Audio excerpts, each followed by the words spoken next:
You know when you find a video and you're just like, this has to be satire, this can't actually be happening, and then you go look at more on the channel and you realize, no.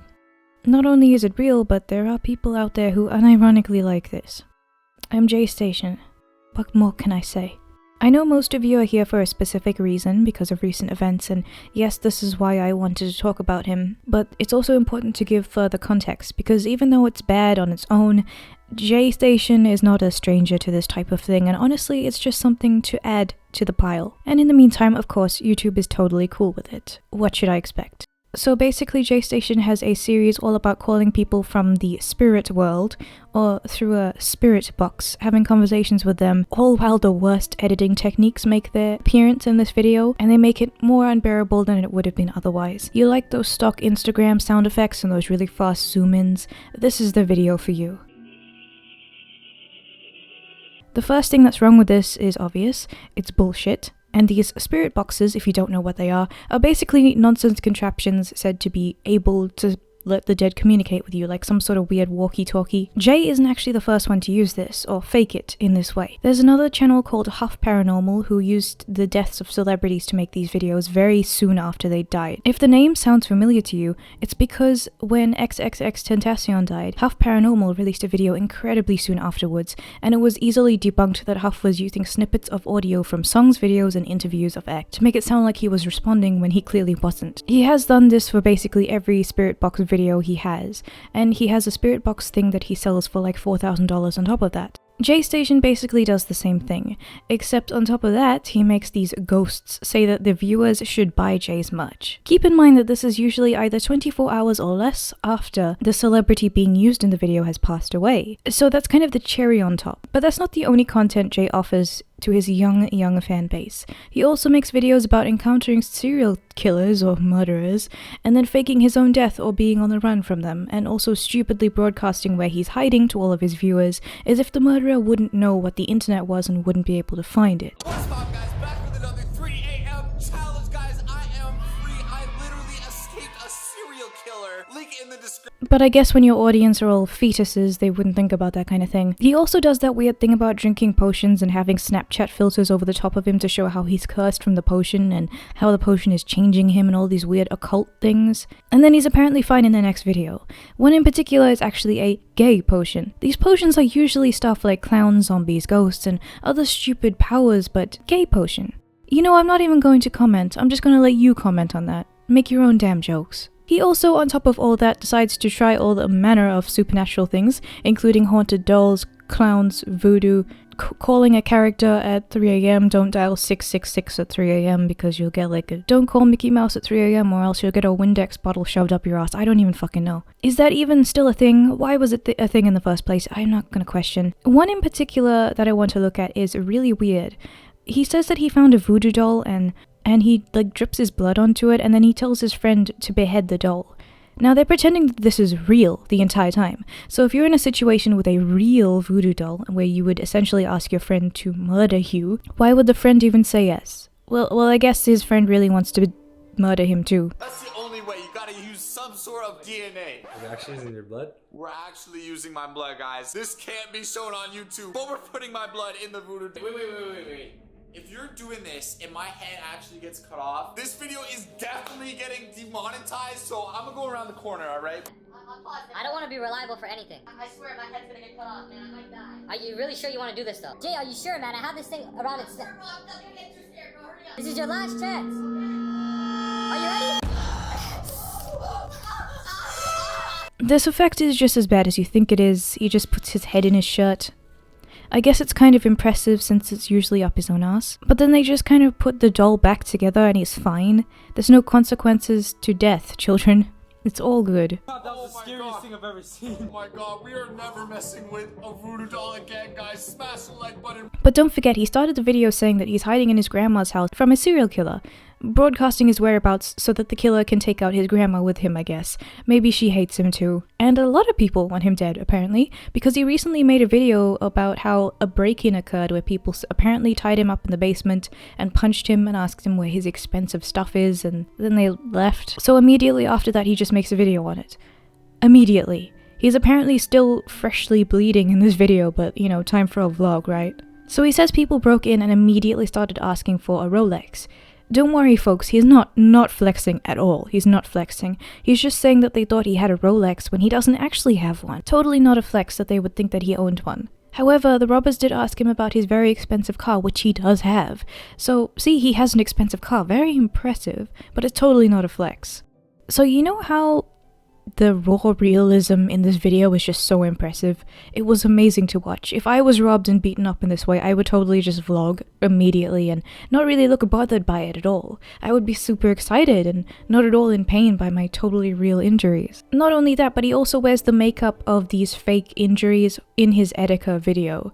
Not only did he see someone else committing suicide and he thinks, well, I can make a video on him less than 24 hours later for views, but he also thought, I should clickbait this man's name but also be consistent with my fake injury so people will still think that I'm telling the truth. So when people do things like this, the first thing that a defense is he wasn't thinking at the time, it was just a mistake, he wasn't thinking about it. But you have to remember, this pretty much proves that he really was thinking about it. He sat through putting his makeup on the entire time, all the while knowing what he was intending to do and thinking that he was not crossing a line at all by doing it. He knew what he was doing. Not that it wasn't obvious before, but I just wanted to point out that detail. He made the original title the usual clickbait stuff of 3 AM blah blah blah, but then he comes in on screen and proceeds to tell us about how we clicked on this expecting him to exploit a dead man, and how we're all the bad people for expecting that from him. And he tries to talk about depression, and I really don't understand his point at all. He kind of sounds like he's trying to talk about how mental illness is an issue, but then after a while he says that he's been sad before and he gets over it. So I'm not sure what the point was. I don't think he does either. So are you trying to defend Etika or not? Are you trying to act like you give a shit about mental health or you not? What is wrong with you? What's poppin', guys? I just got back from the middle of nowhere in an insane asylum. I checked Twitter right now and I saw the most horrific news I've ever seen, man. Honestly, guys, and it comes from comments on my YouTube channel telling me, Jay, you better not do the Ouija board on Etika. Hell no, I'm not gonna do the Ouija board on Etika, bruh. You know what, man? I see a lot of these YouTubers tweeting about Etika. Oh, you're my best friend. Oh, this guy's the greatest.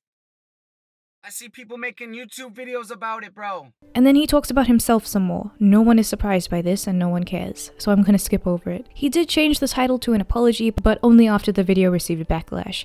But he did not take it down, and his thumbnail is apparently something that doesn't warrant changing, because it's still as clickbait as it was before. He doesn't seem to care about changing that. No one is surprised by that either. So looking back into the very start of Jay's channel, he used to do annoying shit back then as well. So when pranks were still hot on YouTube, he used to annoy and disrupt people. He even made the news about it. The shittiness goes all the way down. There were Facebook posts going around recently that Jay used to work at Walmart, I think, and he was really shitty and abusive to a former girlfriend as well as the customers, and he got told off for this multiple times. Imjaystation has apparently been on this entitled rampage for quite some time. I suppose since everyone is out for his blood more than usual, then this has to come to light eventually. I know I keep repeating this, but no one is surprised. Another thing that he did that I just remembered is, a while back he made this video talking about how there was some sort of torture technique used by some government officials, and he decided to try it out. He put himself in a chest and then he freaked out a bit and pretended that he was in there for longer than he was. I think he was trying to make it look like he gave himself CO2 poisoning or something. I have no idea what was going on. It kind of reminds me of that one YouTuber that stuck his head in a microwave and filled it with cement. I honestly am not surprised if Imjaystation tries to do that as well.